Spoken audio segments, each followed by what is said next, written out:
자, 그래서 우리 지난 시간에 우리 소위 지금 여러분들이 배우는 게 소위 초기 양자 물리라고 하는 건데, 우리 지난 시간에 뭘 배웠었냐면 뭘 배웠더라?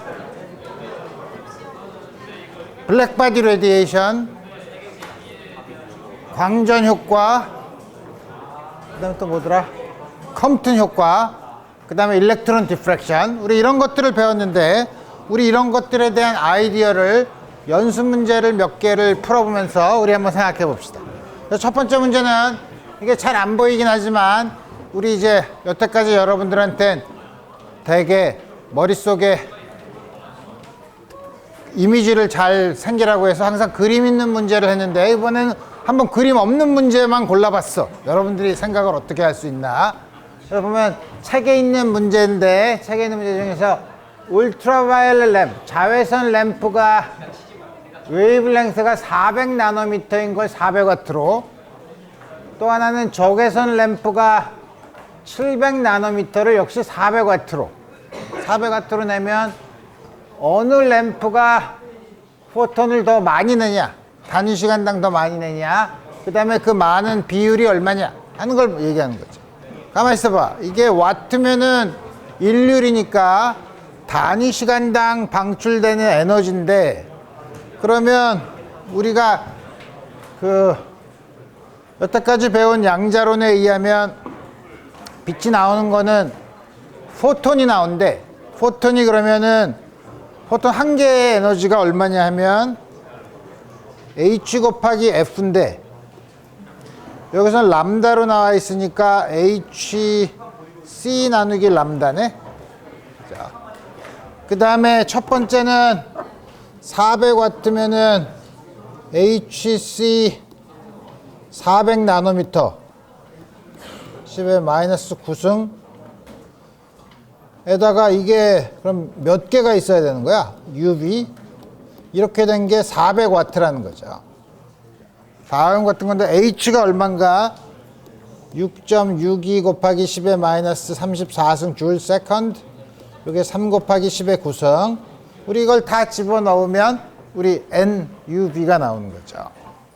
또 하나는 NIR은 HC, 이건 얼마야? 700 10의 마이너스 9승, 이게 400. 우리 이걸 풀면 되는 거죠. 단위 시간, NUV는 단위 시간당 나오는 UV 자외선의 개수고, 요거는 적외선에서 나오는 단위 시간당 나오는 포톤의 개수죠. 근데 나온 에너지가 같으면 개수가 많으려면 어떻게 돼요? 에너지가 크면 에너지 곱하기 개수가 나온 파워니까, 에너지가 크면 개수를 조금만 줘도 똑같은 에너지를 낼 수 있고, 에너지가 작으면 더 많은 포톤을 내야 같은 에너지를 볼 수 있죠. 만들 수 있죠. 그래서 지금 보면 문제를 풀지 않더라도 적외선인 경우는 에너지가 람다가 길면 길수록 에너지가 작으니까, 이거는 단위 시간당 더 많은 포톤을 내야 똑같은 인류를 만들 수 있다 이거예요. 그래서 우리 다음과 같은 걸로 우리 볼 수 있는 거죠. 다음같이 요게 더 많이 나오는 거고, NIR은 여기다가 여러분들이 숫자를 다 집어넣어서 우리 이걸 계산을 하면 되는데, 우리 숫자만 집어넣는다고 하지 말고 대략 값을 볼까? 요게 10의 마이너스 34승에다 10의 9승이면 10의 마이너스 25승. 요게 대략 2 정도, 20이니까 2 곱하기 10의 마이너스 24승. 우리 요거만 구하면 되니까 7 곱하기 10의 마이너스 7승이야. 그럼 2 나누기 7은 한 3 정도 되고, 대략 10의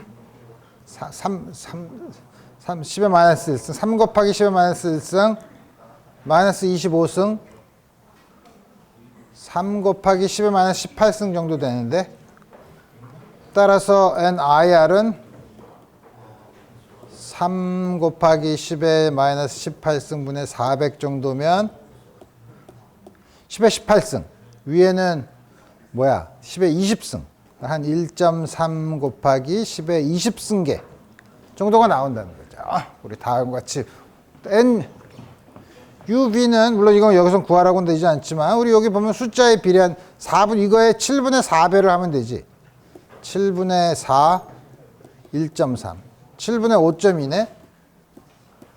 그럼 대략 얼마야? 49. 7.4나 7.5? 아닌데. 7.4. 7.5의 반이 10의 19승. 다음과 같이 주어지죠. 우리 다음과 같이 우리 문제를 풀 수 있다 이거. 오! 4줄짜리 문제인데 풀기는 그러네. 가만히 있어 보자.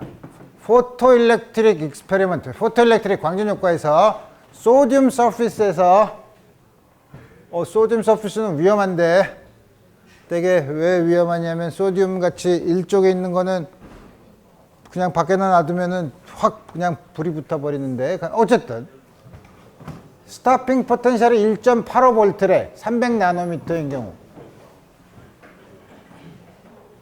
400나노미터인 경우에 0.82V래. 이거에서 플랑크 컨스탄트가 얼마고 워크 펑션이 얼마고 컷오프 웨이브랭크가 얼마냐. 오우. 한번 써보자. 이걸 잘 봐야지. 그러면 우리 에너지 보전 법칙을 쓰면 된다 그랬죠. 들어오는 에너지가 K 맥시멈 최대 운동 에너지 플러스 워크 펑션. 우리 이렇게 줘준다 그랬는데 최대 이게 이 스타핑 포텐셜 그걸로 막으면 되니까 다음과 같이 주어진다는 사실을 아는데 뭐냐면 여기서 프리퀀시를 안 쓰고 웨이브랭스를 썼네. 그러면 F 곱하기 람다가 C일 테니까 H 대신에 F 대신에 H 람다. 다음과 같이 쓰면 되겠다 이거. 그러면 지금 이게 뭐야? 지금 여기서 문제는 스토핑 포텐셜이 이걸 2로 나눠줘 볼까? V 스토핑 포텐셜은 phi over 2는 뭐 어떻게 써도 마찬가지죠. 이게 1.85일 때 2분의 phi가 HC 이게 뭐야? 내가 2라고 쓴 건가? 람다가 얼마야? 300나노미터. 300 곱하기 10의 마이너스 9승. 그 다음에 또 하나는 뭐더라? 400나노미터일 때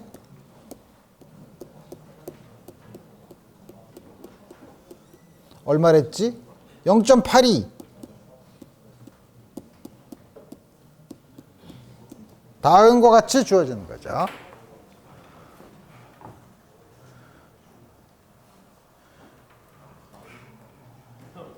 내가 제대로 썼나? 400나노미터일 때. 다음과 같이 쓰면 우리 뭐냐 하면 위식과 여기서 차지를 구하랬나? 플랑크 컨스탄트를 구하랬지? 워크 펑션과 플랑크. 그러면 이건 뭐냐면 식은 복잡하지만 우리 보면 위에 지금 구하라는 게 플랑크 컨스탄트랑 워크 펑션을 구하니까 파이랑 H를 구하라는 문제예요. 근데 이건 보면 파이랑 H에 굉장히 복잡하게 썼지만 연립방정식이죠. 연립방정식이니까 여러분들이 이거 풀 수 있는데 풀 수 있는 좋은 방법은 뭐냐면 이게 똑같으니까 빼면 1.03 이 HC 나누기 2에 이게 10의 9승을 올리면 10의 7승이지. 10의 7승을 올리면 3분의 1 빼기 4분의 1. 12분의 1이네.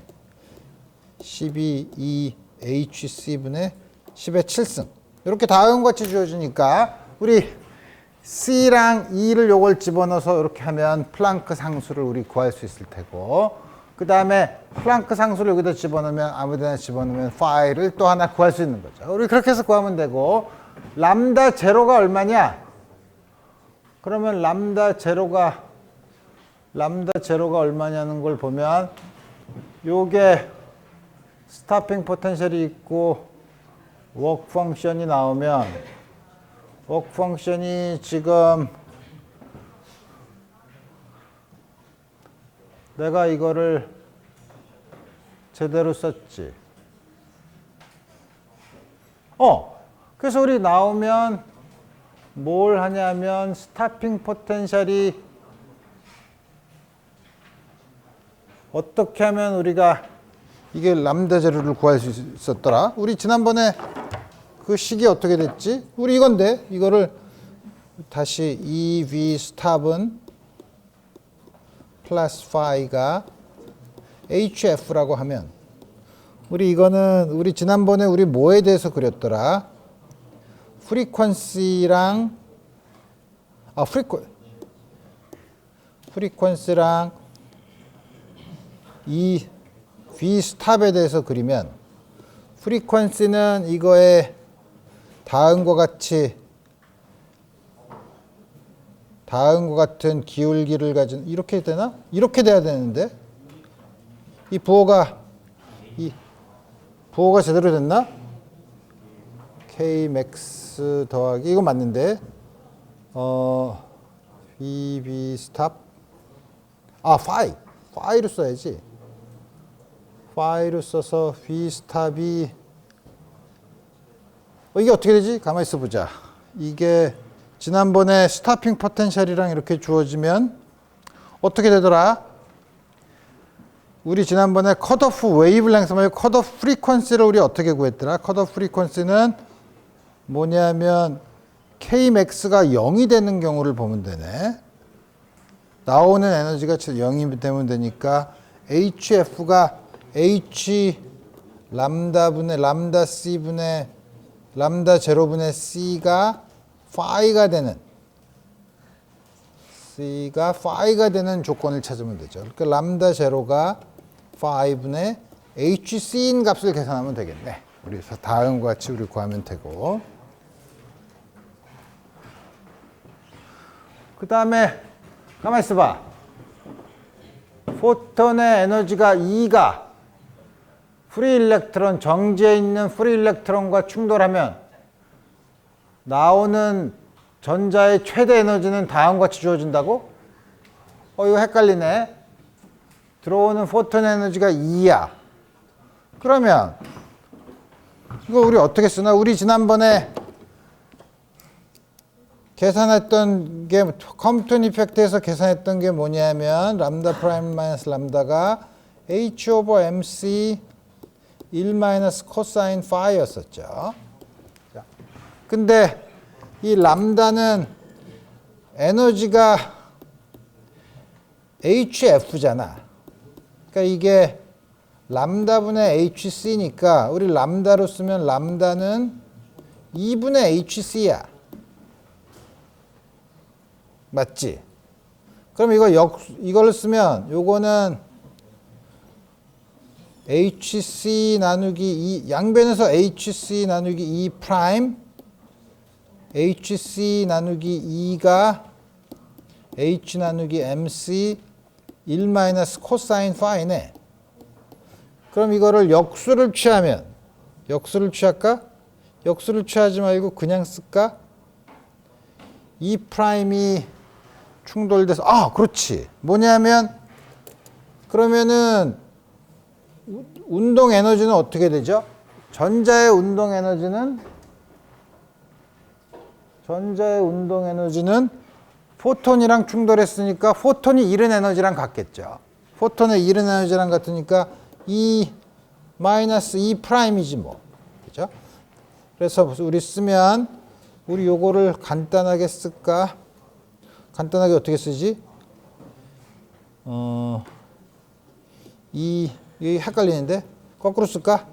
거꾸로 써도 마찬가지인데 E 프라임 H가 양변에서 없어지고 E 마이너스 E 프라임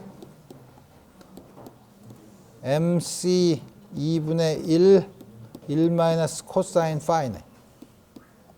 위에 있는 게 K네. 이게 K E 프라임이네. E 프라임이 얼마야? E 프라임이 E 마이너스 K네. 굉장히 이상하게 쓰네. 이게 최대가 되려면 어떻게 되죠? 최대가 되려면은 1 마이너스 코사인 파이가 최대가 돼야 되는데 1 마이너스 코사인 파이가 최대가 되는 게 언젠가? 코사인 파이가 마이너스 1일 때지. 그러니까 2 나누기 MC2네. 그럼 이걸 이때가 K 맥시멈이죠. 그럼 이걸 K 맥시멈에 대해서 풀면 되네. K 맥스는 2배 MC, 이게 MC지. MC 제곱이지, 그러니까. 2라고 내가 헷갈렸어요. MC 제곱 2 마이너스 KM이야. 이건 어떻게 하지? KM으로 묶으면 1 플러스 2배 2 나누기 MC 제곱은, 이거의 제곱은 2 제곱 MC 제곱이네. 그러니까 KM은 나눠주면 되지 뭐. 2 제곱 MC 제곱 1 플러스 2배 2 MC 제곱인데, 저기 쓴 거 보면은 분자가 2 제곱이니까 2 나누기 MC 제곱으로 나눠주면 2 나누기 MC 제곱 2분의 MC 제곱을 곱해주는 거지. 다 2분의 MC 제곱을 곱해주면 2분의 MC 제곱을 곱해주면 2분의 MC 제곱. 다음과 같이 나온다 이거예요. 굉장히 좀 복잡하긴 하지만 마지막 결과를 이용해서 계산하는 문제네. 이거는 프로톤이 양성자 가지고 했어? 프로톤이 스피드가 0.9900c야. 굉장히 빨리 움직이네. 그게 이중 슬릿에 들어가고 슬릿 세퍼레이션이 C-9승미터래. 슬릿 두 개의 이중 슬릿 무늬가 생기는데 센터랑 세컨 미니멈이 어디야? 센터랑 세컨 미니멈이죠. 센터랑 세컨 미니멈? 그게 뭐야? D 사인 세타가 미니멈이 생기는 게 m 플러스 2분의 1 람다인데, m이 제로부터, m이 두 번째면 제로, 세컨 미니멈이면 어떻게 되는 거야? 중심이 있고 첫 번째, 두 번째니까 m이 제로, 원인 경우죠. m이 원인 경우니까 m이 원인 경우는 2분의 3 람다야.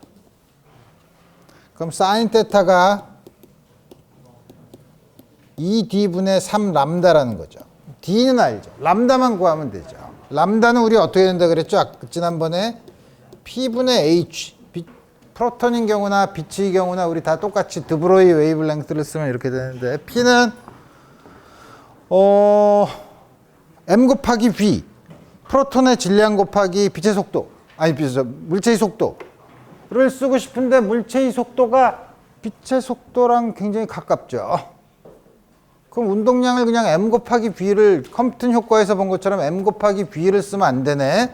그러니까 이걸 어떻게 쓰냐면 람다는 P는 감마 MV를 쓰면 되지. 감마는 스퀘어 루트 1 마이너스 V제곱 나누기 C제곱의 MV. 이거를 집어넣으면 2D분의 3 람다 대신에 H P 대신에 MV 스퀘어 루트 1 마이너스 V제곱 나누기 C제곱. 다음과 같이 쓰면 되죠.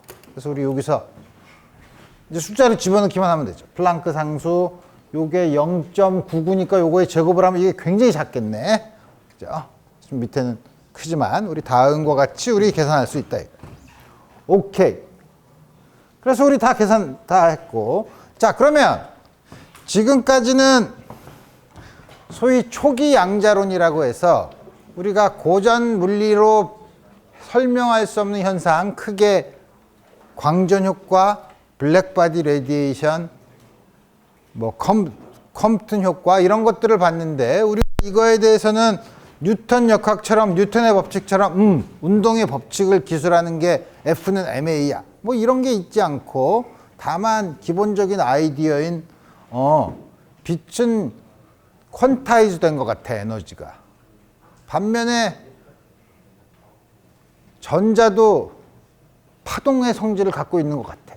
우리 이런 얘기만 했지, 그러면서 몇 개의 물리 현상에 대해서 계산을 하기만 했지 실제적으로 그러면 시간에 따라서 어떻게 보면 과학이라는 게 뭐냐면 항상 지금 시간에 이 현상을 알면 그 시간이 지났을 때 다시 말하면 예측을 할 수 있는 게 가장 생명인데 예측을 하려면 우리 가장 좋은 게 뭐냐면 시간에 대한 미분 방정식을 찾는 거예요. 그러니까 뉴턴의 방정식도 x를 2번 미분한 게 힘이라고 해서 미분 방정식을 풀죠. 그러니까 시간에 대한 변화 이런 운동 방정식을 만들어야 된다 이거예요. 그래서 여러분들한테 지금까지 얘기한 거는 초기 양자론에서 아이디어만 썼지 어떤 이론을 다시 말하면 운동 방정식을 줄 수 있냐 하는 거에 대해서는 아무런 얘기도 하지 않았죠. 그래서 그 20세기 초에 있다가 20세기에 조금 물론 같은 초지만 좀 지났을 때는 다른 얘기를 하기 시작했어요. 그럼 도대체 이거에 대한 운동 방정식은 어떻게 되냐? 그래서 그때 사실 드브로이,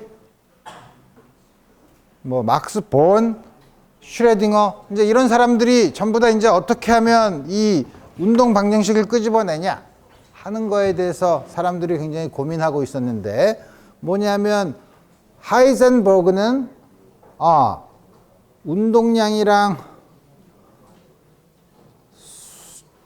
위치가 항상 불확정성 원리가 만족하니까 그런 불확정성 원리를 만족하는 거는 x와 위치와 운동량을 그냥 숫자로 생각하지 말고 행렬로 생각하면 그런 불확정성도를 항상 만족시킬 수 있는 것 같다. 그래서 행렬로 양자역학을 포뮬레이션을 했었어요. 그래서 그걸 우리가 매트릭스 미케닉스라고 해요. 막스 본도 얘기하고 얘기하고 있는데 이 슈레딩어는 바람둥이야. 그래서 맨날 여자랑 놀러 다녀. 그래서 이 사람이 또 스위스에 한 여자랑 놀러는 갔는데 이거 뭔가를 해야 되겠는데 어떡하지 해서 거기서 애인이랑 놀러 갔다가 애인이랑 놀러 가면 바람둥이가 아니죠. 유부녀랑 놀러 갔다가 거기서 며칠 동안 쉬면서 만든 게 슈레딩거 방정식이에요. 그러니까 대단하죠. 그래서 그 방정식의 요지는 뭐냐면 빛은 원래 파동인데 입자의 성질을 가지고 있고 하지만 우리 이중슬릿 실험에서 보면 그 빛이 많이 도달할 수 있는 확률 이 제곱이 우리 도달할 수 있는 확률로 우리 해석을 할 수 있었고 그러면 전자가 파동이라고? 이거 어떡하지? 몰라. 미시세계는 전부 다 파동이야. 그럼 그 파동이 만족하는 그럼 그 파동이 도대체 뭔데? 물리적으로는 파동이 도대체 뭔데? 그래서 그 파동에 대해서 막 서로 이러쿵저러쿵 하다가 보니까 귀찮아. 이 사람 한 얘기랑 이 사람 한 얘기랑 달라. 귀찮아. 한 군데 모여. 그래서 솔베이라는 데서 모여서 솔베이 학회를 했어요. 솔베이 학회에서 모였는데 거기서 아인슈타인, 보어, 하이젠버그, 페르미, 파울리, 하여튼 온갖 유명한 물리학자들은 다 모였어. 다 모여서 막 얘기하는데 역시 계속 싸웠어. 그래서 한참 싸우다가 도대체 이게 아무래도 결정이 안 된다. 그래서 과학사에서 전무후무한 다수결로 결정했어요. 이 파동이 무엇인가. 마치 어떤 거랑 비슷하냐면 여러분들이 해가 동쪽에서 뜨냐 서쪽에서 뜨냐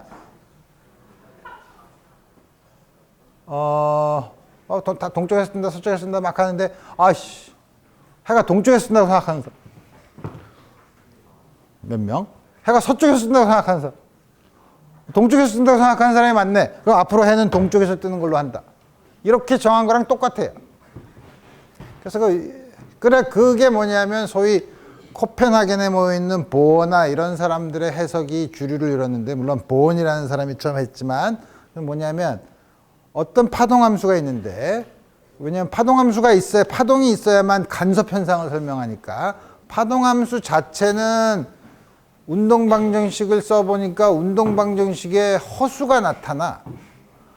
그러니까 파동함수가 일반적으로 복소수예요.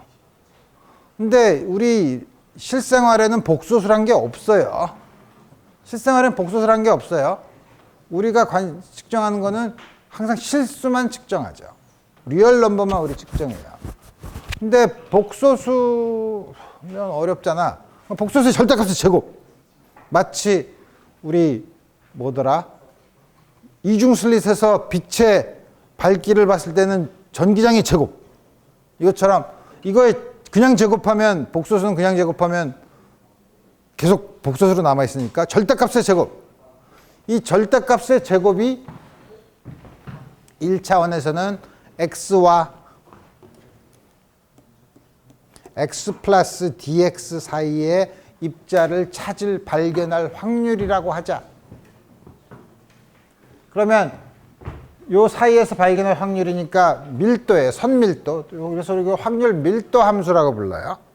물론 3차원에서는 x와 x 플러스 dx, y와 y 플러스 dy, z와 c, 그 사이에 있는 부피에 있을 확률이면 단위 부피당 찾을 확률이고 이건 단위 길이당 찾을 확률로 해석을 하자. 이 있는 사람. 그래서 그렇게 했어요. 그래서 우리가 그거를 코펜하겐 해석이라고 해요. 그래서 사람들이 이거에 대해서 야 어떻게 정하는 게 다수결로 정한다는 게 그게 말이 되냐. 그리고 또 아인슈타인은 고전적인, 다시 말하면 뉴턴적인 처음 조건만 정해지면 우주의 미래는 결정된다는 소위 결정론적 철학에 묻어있기 때문에 이렇게 확률로 얘기한다는 걸 싫어서 굉장히 많은 논쟁을 벌였어요. 그래서 야 이거 봐, 네 말대로 하면은 요 uncertainty 불확정성 원리 요거는 요런 실험을 머릿속으로 해보면 그거는 너네가 하는 게 말이 안 되는데.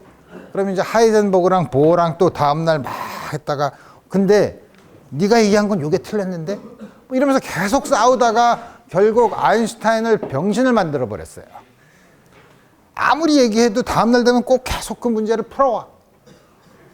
그래서 아인슈타인이 에이 얘들이랑은 더 이상 못 해먹겠다.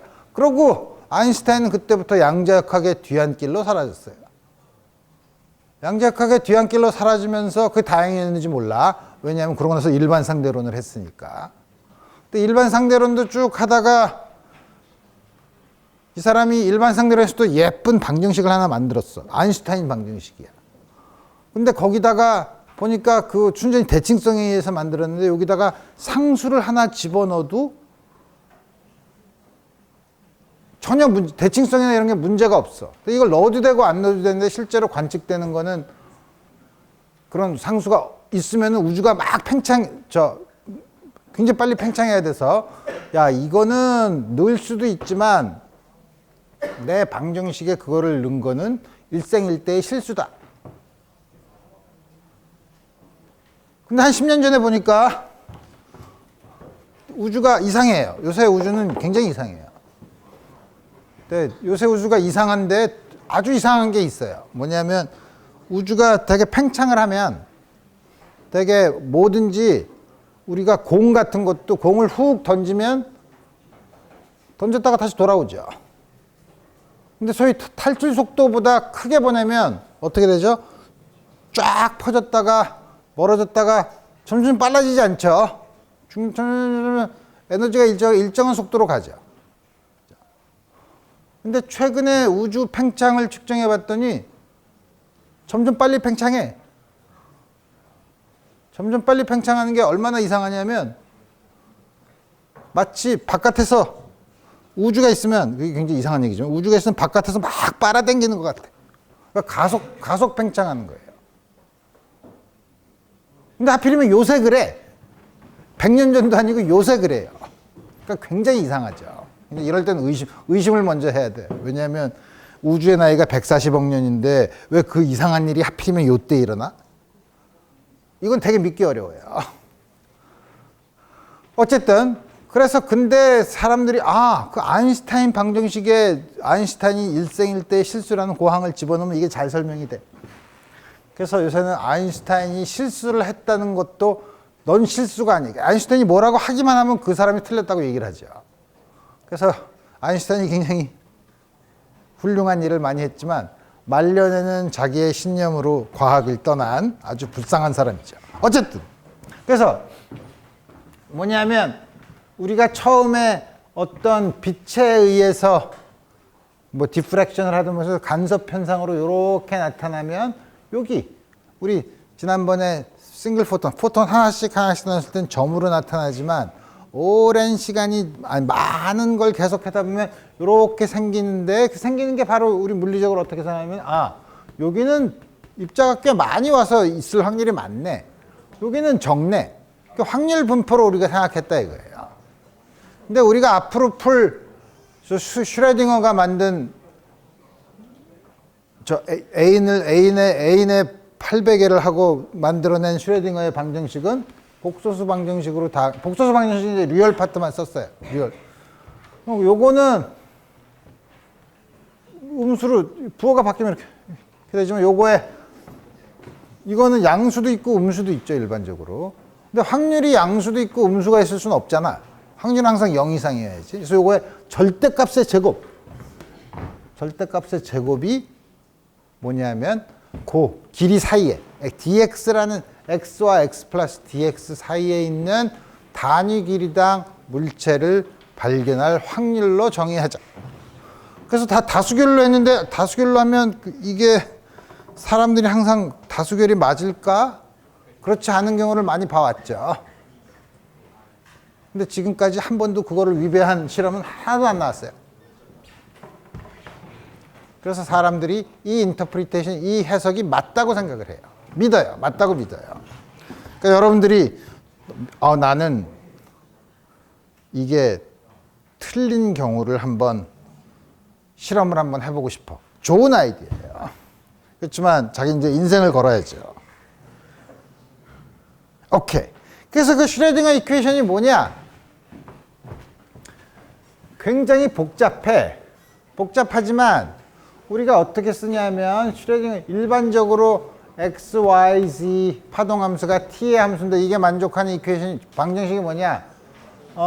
딴 건 모르지만 시간에 대한 의존성은 이렇게 된다고 치지 뭐. 이렇게 된다고 쳐도 상관이 없어요. 왜냐하면 이게 요게 프리퀀시, 앵귤러 프리퀀시에 해당되는 거니까 주어진 프리퀀시에 대한 솔루션을 하나 찾으면 웨이브는 우리가 원하는 모양은 어떻게 하죠? 다른 프리퀀시를 적당히 더하면 원하지 않는 곳에서는 상쇄간섭, 원하는 곳에서는 보강간섭이 일어나는 펄스를 만들 수 있기 때문에 한 프리퀀시에 대한 솔루션을 먼저 찾는 게 굉장히 중요해요. 그래서 이걸 딱 넣고서 계산을 했더니 이런 식으로 나오더라. 포텐셜 에너지가 U라는 포텐셜이 있는 경우. 그러니까 뭐냐면 전체 에너지가 이 운동 에너지. 그래서 처음에는 원래는 방정식은 다음과 같이 써요. 이렇게 쓰면 안 되지. H 제곱 8파이 스퀘어드 M 스퀘어드 dx 제곱 플러스 u psi가 슈레딩거가 처음 만든 파동 방정식이 다음과 같은 파동 방정식이에요. 요게 만족시키는 파동 방정식. 시간에 의존하는 거는 요 에너지에 다 들어가 있고. 그래서 우리 처음에 내가 쓰려고 멈칫했던 게 뭐냐면 h를 2파이로 나눈 거를 h 바라고 쓰니까 보통 이렇게 써요.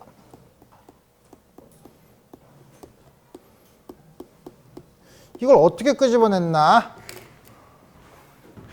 어떻게 끄집어냈냐면 우리가 고전적인 거랑 대응을 할 수는 없지만 에너지야. 우리 역학적으로 에너지는 어떻게 쓰죠? 운동 에너지 더하기 포텐셜 에너지죠. 이건 포텐셜 에너지야. 운동 에너지는 어떻게 쓰나? 2분의 1 mv 제곱인데 혹은 2n분의 p 제곱이죠. 2n분의 p 제곱이죠. 근데 불확정성 원리를 만족하면 요 p라는 거를 미분 형식으로 써야 된다는 사실을 알았어요. 그래서 i분의 h 바 이걸로 바꿔 쓴 거예요. 요거를 제곱하면 어디 갔어? 마이너스 제곱, 마이너스 1, h바의 제곱, 2m분의 p제곱이에요. 그러니까 운동 에너지 더하기 포텐셜 에너지가 전체 에너지인데, 운동 에너지가 숫자가 아니라 다음과 같이 디퍼런셜 오퍼레이터라 요걸 만족하는 솔루션을 이렇게 집어넣는 게 이게 바로 슈레딩거 방정식이에요. 처음에 운동량을 어떻게 이렇게 쓰냐로 처음에 구하는 게 굉장히 어려웠지만, 요거는 여러분들이 파동 함수에서 나오는 전자기파가 가지는 운동량, 그 사인 웨이브에서 전자기파가 가지는 운동량이 얼마였더라? C분의 2로 주어진 것처럼 우리 거기서 유출을 해서 다음과 같이 써서 처음에 만든 식이 이거예요. 이렇게 만들고 뭐냐면 슈레딩거가 몇 개를 해봤어. 몇 개를 해본 것 중에 우리 여러분들이 몇 개를 해볼 텐데, 먼저 U가 0이면 프리 파티클이죠. 그것도 해보고, 조금 있다 보면 U가 여러분들이 이번 학기 처음에 배웠던 쿨럼의 법칙을 만족하는 거면 수소 원자, 원자핵이 있고 전자가 있으면 둘 사이에 쿨럼 에너지가 있으면 그때 수소 원자 에너지 스펙트럼은 포텐셜 에너지에 따라서 요 방정식을 푸는 거예요. 이게 슈레딩거 방정식이에요. 그래서 요거를 이렇게 쓴 다음에 이거를 전부 다 이쪽으로 넘겨. 그런 다음에 요걸 이렇게 쓰면 요 형태가 나타나요. 형태는 더럽게 복잡하죠. 형태는 더럽게 복잡한데, 여기서 본 것처럼 프리 파티클인 경우는 이거 한번 미분한 게 여기 신경 쓸 필요 없고, 여기서 프리 파티클인 경우는 요게 0이야. 요게 0이야.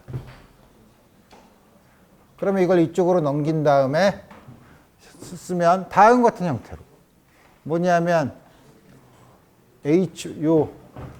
P 운동량을 보통 아까 지난번에 우리 어떻게 썼더라? 람다분의 H를 썼었죠. 그죠? 근데 람다가 2파이 웨이브 넘버로 쓰면 K로 쓰죠. 거꾸로 쓰면 2파이분의 HK죠. H를 2파이로 나눈 걸 H바로 쓰니까 운동량은 웨이브 넘버로 쓰면 H바 K로 써요. 그래서 이걸 H바 K로 쓰면 굉장히 복잡하지만 여기서 P를 H바 K니까 이게 K 제곱이에요. 그러니까 프리 파티클은 솔루션이 다 한 거, 슈레딩거 이퀘이션 쓰면 프리 파티클은 다 한 것 같아요. 이거 어디서 많이 본 식이에요. 어디서 봤죠? 하모닉 오실레이터에서 본 식이에요. 자, 이걸 우리 풀기 쉬워요. 이거의 솔루션은 사인 아니면 코사인이에요.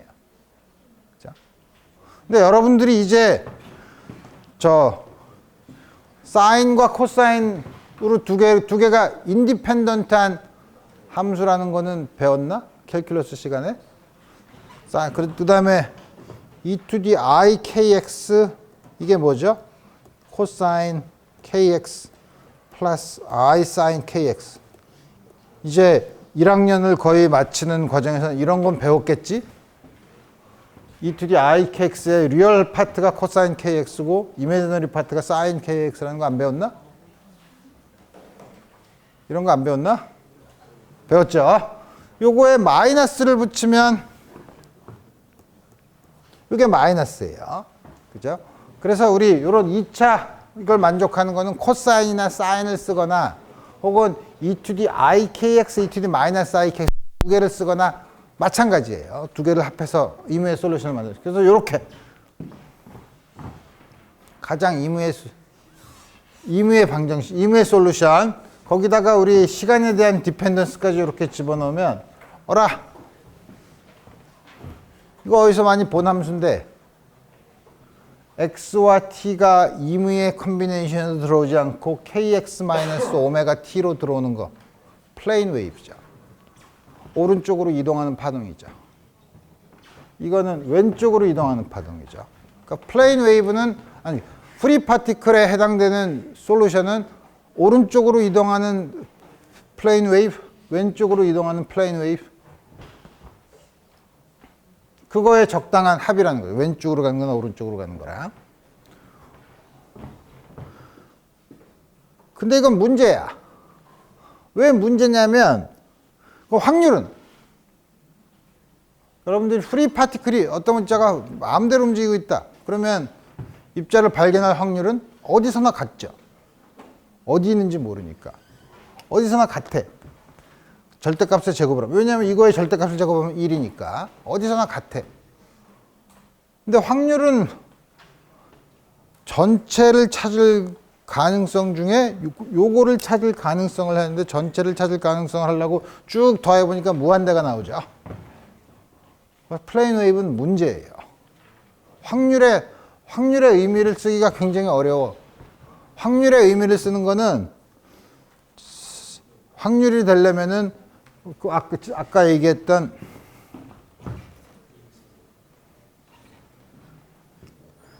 이게 확률이 되려면 이걸 모든 dx에 대해서 합해서 1이 돼야 되죠. 그러니까 파동함수의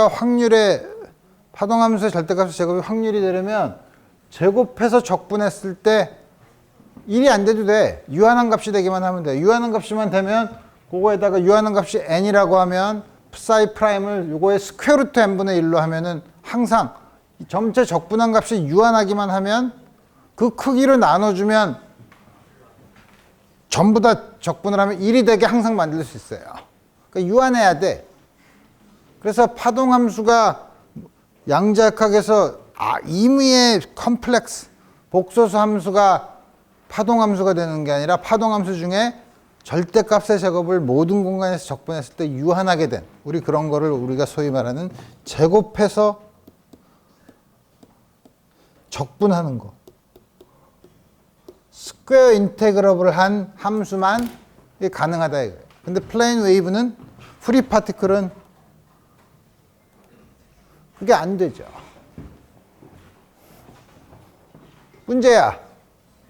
그래서 프리 파티클이 여러분들이 생각하기에 제일 먼저 여러분들이 물리를 공부할 때 자유입자부터 먼저 주위에 아무런 힘도 안 받고 이렇게 움직이는 걸 제일 간단한 입자인데 양자역학에서는 제일 힘들어요. 스퀘어 인테그러블한 파동함수가 아니야. 물론 이걸 고칠 수 있는 방법이 많이 있어요.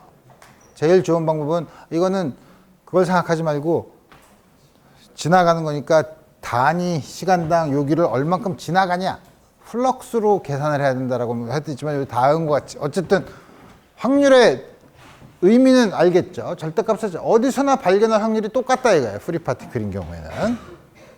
노멀리제이션, 우리 다시 말하면 규격화를 하는 데는 문제지만. 그래서 보면 하이젠버그의 불확정성 원리는 X의 불확정도랑 운동량의 X 성분의 불확정도의 곱은 H바보다 0 이상이라고 하는데 원래 엄밀한 의미로는 두 개를 동시에 0으로 보낼 수 없다는 뜻이에요. 두 개의 곱을 하는데 동시에 0으로 보낼 수 없고 제일 작게 보낼 수 있는 게 적어도 H바 정도는 된다는 거예요. 이거는 왜 우리가 측정을 해서 측정 기기가 내가 제일 작은 눈금이 1mm면 0.1mm까지 재는데 그거보다 작은 건 더 못 재서 생기는 측정해서 생기는 언서튼티도 있는데 우리 그거 말고 측정을 아무리 정확하게 해도 자연계에 나타나는 거는 기본적으로 다한 것 같은 걸 만족한다 이거예요.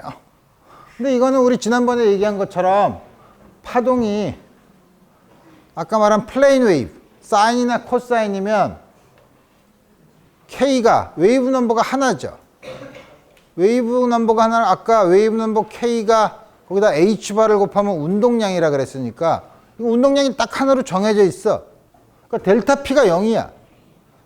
델타 P가 0이면 이게 얼마가 되든 0이 되지 않나요? 언제만 안 그렇죠? 무한대가 되면 안 그렇죠. 무한대 곱하기 0은 정해지지 않았으니까. 그게 뭐냐면 이렇게 되면 어디서나 있을 확률이 똑같죠. 델타 X는 무한대가 되는 경우예요. 이게 이렇게 로컬라이즈가 되게 만들려면 여러 종류의 K를 가지는 파동을 전부 다 합해서 여기서는 상쇄 간섭이 되고 여기서는 보강 간섭이 되게 만들어요.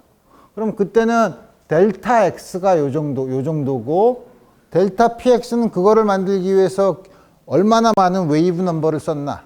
그럼 거기에 K의 범위가 나오겠죠. 그거를 곱하면 항상 다음과 같은 걸 만족한다. 뭐냐면 파동이면 항상 만족해야 되는, 파동이면 항상 어떤 걸 만족해야 되냐면 이게 항상 1보다 큰 걸 만족해야 돼요. 파동인 경우에 항상 다음 같은 게 성립해요. 근데 여기다가 입자라고 하면 이상하지만 입자를 파동으로 기술한다고 하면 여기다 H바만 곱하면 H바 K가 운동량이니까 다음과 같은 uncertainty principle을 만족한다. 물론 델타 X와 델타 PY 이거는 곱해서 항상 0으로 만들 수 있어요. 언제가 0이 안 되냐면 X면 PX, Y면 PY, Z면 PZ. 요 사이의 uncertainty의 곱이 동시에 0이 될 수 없다는 거죠. 델타 X와 델타 Y, 델타 X와 델타 PY 이런 건 동시에 0으로 만들 수 있어요. 우리 다음과 같이 파동의 성질을 가지면 항상 다음 같은 걸 만족시킨다는 거죠. 그래서 그럼 파동이 있어? 전자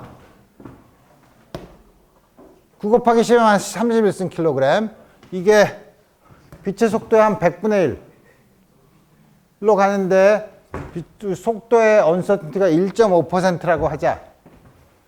그러면 저게 속도를 1.5% 정도의 언서튼티로 우리가 알고 있으면 위치는 얼만큼 정확히 알 수 있을까? 운동량은 여기다가 질량을 곱하면 운동량은 2개 곱해서 요양. 델타 X는 이게 아까는 이건 아까는 H바였는데요. 이거 왜 H바는 H를 2파이라는 건데 이건 왜 H를 쓰나요? 대개 오더가 그렇다는 거예요. 크기가. 그래서 엄밀하게 얘기하면 사실은 엄밀하게 수학적으로 증명을 하면 요거는 2분의 H바가 돼야 돼요. 최소값은 2분의 H바예요. 그렇지만 우리 대략 델타 X, 델타 P와 X가 대략 그냥 H바 혹은 H바는 H를 2파이로 나눈 양인데 뭐 2파이는 대충 6이잖아. 그러니까 오더 1인 숫자죠. 그러니까 대략 H라고 놔도 괜찮아. 되게 이렇게 보는 거예요. 정확하게 얼마냐고 물어보는 게 아니라 언서튼티가 어느 정도 되냐. 그래서 여기가 여러분들이 만약에 시험 문제에 나왔는데 이걸 H바로 썼다고 해도 점수를 받을 테고 2분의 H바를 써도 괜찮아요. 그러니까 대략 크기가 그 정도가 된다는 뜻이에요. 1.5%. 그래서 계산하면 다음과 같이 24나노미터 정도 다음과 같이 우리 구할 수 있다 이거예요. 근데 저게 전자 같은 경우는 그렇지만 골프공은 45g 35m/s 역시 똑같은 1.5%면 델타 X는 이제 이거는 숫자가 1 정도 크기인데 H가 10의 -34승이에요. 굉장히 작죠. 수소의 원자의 크기가 10의 -10승 미터 정도 돼요. 수소 원자보다 이런 거는 거의 거시적인 물체인 경우에는 그런 uncertainty principle을 거의 적용할 필요가 없다는 거죠. 우리 측정할 수 있는 한계를 아주 벗어난 거기 때문에 우리 다음과 같이 볼 수 있다. 그래서 양자역학을 크게 사람들이 두 가지로 수식화를 했는데 하나는 지금 본 것처럼 슈레딩거가 파동이라고 생각해서 파동에 대한 방정식을 만드는 거. 이게 처음에는 사람들이 미분 방정식을 푸는데 익숙해 있기 때문에 이게 사람들이 많이 받아들여졌고, 그렇지만 좀 더 추상적인 방법으로 하이젠버그가 매트릭스를 이용해서 매트릭스 두 개가 곱하는 게 순서에 따라서 똑같지 않다는 사실을 이용해서 매트릭스 미케닉스를 썼는데 나중에 그 두 개가 동등하다는 게 밝혀졌어요. 그래서 웨이브 미케닉스라고 양자역학을 슈레딩거 방정식을 푸는 거를 웨이브 미케닉스라고도 불러요. 파동역학. 그래서 우리 여태까지 한 걸 보면 야 이거 빛이나 입자나 원자 정도 크기가 되면 이게 파동 성질도 있고 입자의 성질도 있는데 이걸 어떡하지? 아 잊어버려. 미시세계는 전부 다 파동으로 기술해. 왜냐하면 전부 다 간섭을 하니까. 간섭을 한다는 건 파동이 있다는 거죠. 그럼 파동은 파동함수를 뭐라고 하지? 그래서 드브로이가 처음에 포톤인 경우에 포톤의 운동량은 람다분의 H. 드브로이가 가만히 있어봐. 포톤 말고 그러면 운동량이 P인 물체에 해당되는 웨이브랭스는 람다야. 위치랑 이랑 똑같지만 이 안에 숨겨있는 아이디어는 달라요. 이건 포톤인 경우에 주어진 웨이브랭스에 대한 포톤의 운동량이고 밑에는 입자가 운동량을 가지면 거기에 해당되는 파장이 뭐냐고 물어보는 거죠. 근데 이 두 개가 똑같잖아. 그래서 나오는 저런 파장을 가지는 파동을 파동함수라고 부르는데 그거를 처음에는 그래서 매터웨이브, 물질파라고 불렀어요. 그래서 요거를 파동이 어떻게 전달되는가 그래서 파동역학이라고도 불러요. 그래서 우리 지난번 조금 아까 본 것처럼 프리 파티클인 경우에는 처음에 시간에 의존하는 부분 E⁻I 오메가 t 아까 1차원에서는 kx라고 썼지만 이게 3차원으로 되면 k-r 이거는 k 방향으로 날아가는 플레인 웨이브를 다음과 같이 나타내는 거고 프리 파티클이죠.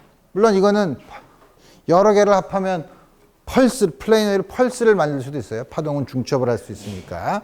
그래서 이런 경우 에너지는 h 곱하기 f야.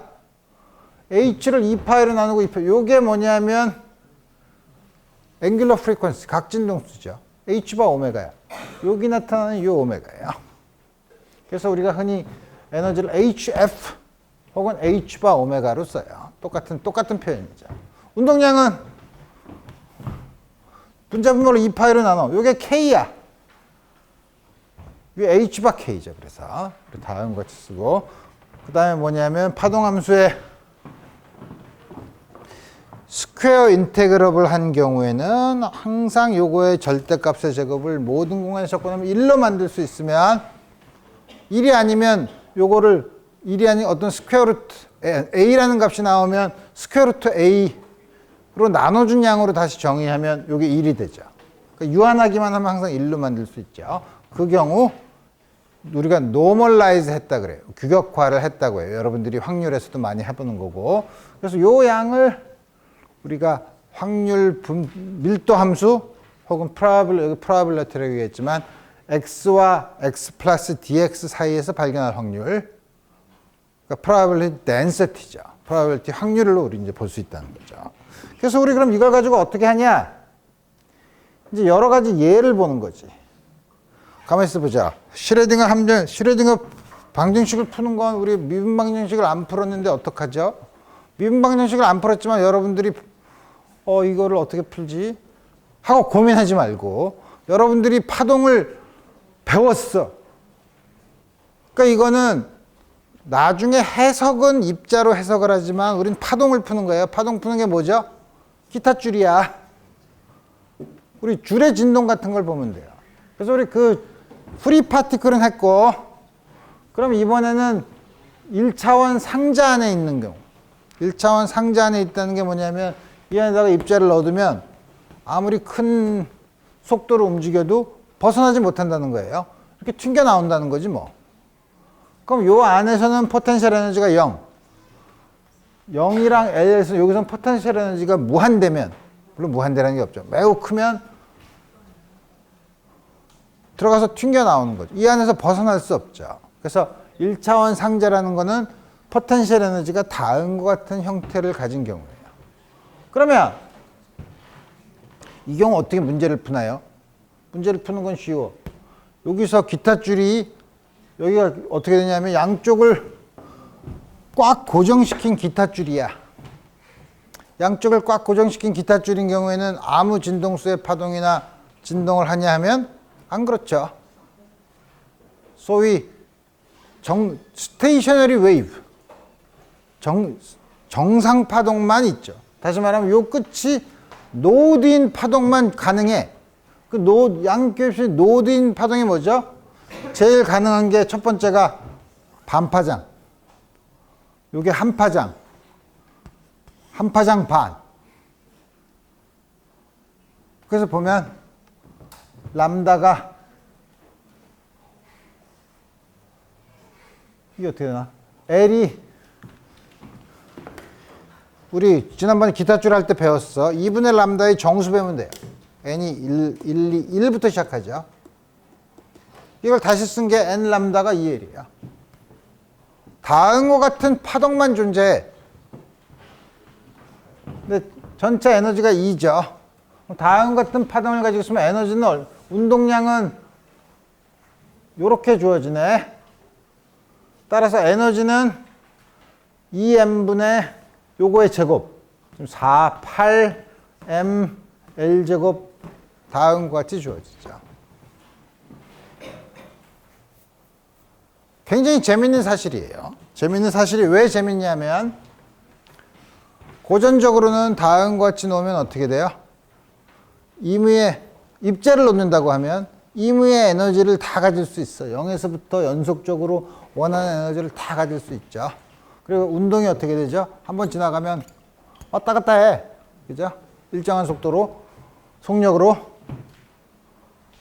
근데 이렇게 파동인 경우는 어떻게 되죠? 속도 혹은 운동량이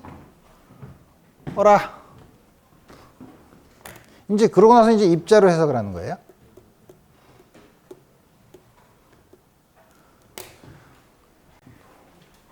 운동량이 모든 연속적인 값이 가능하지 않네. 퀀타이즈 돼 있죠. 운동량의 최소값이 존재하죠. 그 다음에 그 운동량은 다른 모든 운동량은 그 최소 운동량의 정수배예요. 이건 보통 입자가 그렇다면 굉장히 이상한 일이지만 기타줄로 생각하면 당연해요. 웨이브 넘버가 정상 파동, 스테이셔너리 웨이브가 될 조건을 쓰는 건데 그때 나온 웨이브 넘버가 운동량이랑 비례하기 때문에 운동량이 퀀타이즈 돼 있어. 그러니까 처음에 놀랍죠. 그래서 뭐냐면 양자역학이 퀀텀 미케닉스라고 하는 건 뭐냐면 프리 파티클 같은 경우에는 에너지나 운동량이 연속적인 값을 가질 수 있는데 이렇게 갇혀있는 속박 상태에서는 운동량은 반드시 퀀타이즈 돼 있다는 거예요. 그래서 퀀텀 미케닉스예요. 에너지는 이게 n이 0일 때가 없어요. n이 0이면 람다가 0이야. 그죠? n이 0이면 가능한 람다가 없죠. 그래서 n은 1부터예요. 에너지가 최소값이 있네. 0이 아닌 최소값이 있네. 어떻게 된 거야? 고전적으로는 가만히 서 있으면 되는데 가만히 서 있으면 에너지가 0인 입자가 존재하죠. 근데 양자역학적으로는 안 그렇다는 거예요. 왜? 가만히 서 있으면 불확정성 원리를 위배해. 가만히 서 있으면 어떻게 되는지 알죠? 델타 P가 0이죠. 델타 X는 L이야. 이 안에 있어야 되니까 델타 X는 L이야. 가만히 서 있으면 델타 P는 0이에요. 그러면 언서튼티 프린시플을 위배하죠. 언서튼티 프린시플을 위배하지 않으려면 아무리 작은 에너지에서도 조금 움직여야 된다는 거예요. 그래서 델타 X 요 에너지가 최소한의 에너지가 0이 아닌 에너지가 제일 낮은 그래서 제일 낮은 에너지 상태를 우리가 바닥 상태 혹은 그라운드 스테이트, 제일 에너지가 낮은 상태를 바닥 상태, 그라운드 스테이트니까 우리나라 말로 번역해서 바닥 상태지 뭐. 그라운드 스테이트의 에너지가 얼마냐? n이 1일 때죠. 그러니까 아주 놀라운 형태의 현상이 입자로 해석을 하면 굉장히 놀랍지만 이 결과가 나온 거는 기타줄에서 나왔다고 생각하면 이상하지 않아요. 그렇지만 그거를 이제 요 과정을 요걸 집어넣어서 운동량으로 해석하는 순간 여러분들이 그 해석이 아주 재미있는 해석이 되는 거죠. 그래서 우리 지금 시간이 조금 남아있지만 우리 지금 얘기한 거는 기타 줄이라고 해서 말로만 했어. 그럼 실제로 그러면 n이 1일 때, n이 2일 때, n이 3일 때 파동함수를 구할 수 있냐? 확률을 구할 수 있냐? 구할 수 있어요. 그래서 여기서는 뭐냐면 아주 간단한 문제에서 주어진 물체가